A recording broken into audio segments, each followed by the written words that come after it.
ابغض الرجال عند اللہ الالد الخصم۔ نبی علیہ الصلاۃ والسلام نے فرمایا اللہ پاک اس بندے سے بغض رکھتے ہیں، نفرت کرتے ہیں، بالکل ناپسند کرتے ہیں۔ کون سا بندہ؟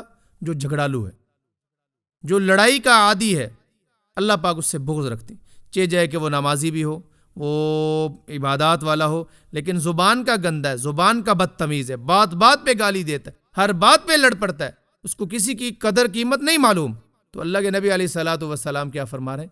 اللہ پاک اس بندے سے بغض رکھتے ہیں، اللہ اس بندے کو پسند نہیں کرتے۔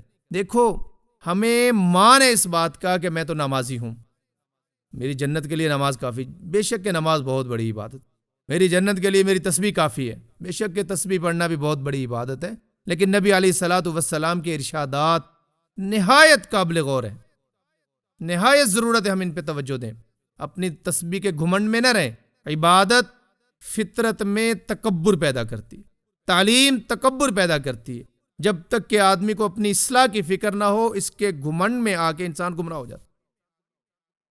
اس لیے اللہ پاک بغض رکھتے ہیں اس بندے سے جو جھگڑالو ہو۔ ہم اپنا معاشرہ ایسا بنائیں کہ رب تعالیٰ ہم سے پیار کریں، محبت کریں۔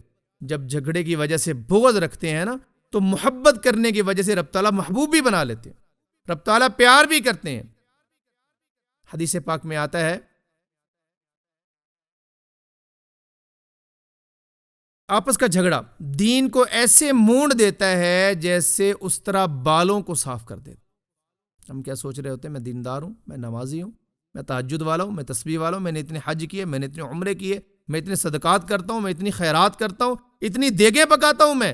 نبی علیہ الصلاۃ والسلام فرما رہے ہیں کہ اللہ اس سے بغض رکھتے ہیں، اس بندے کا دین ختم ہے، اس بندے کا دین ختم ہے، اس بندے کا دین بالکل پسند نہیں کیا گیا۔ جس بندے کی فطرت میں جھگڑا ہے، خدا کے لیے مسلمان بنے۔ نبی علیہ الصلاۃ والسلام نے آپس میں محبت کرنا سکھایا۔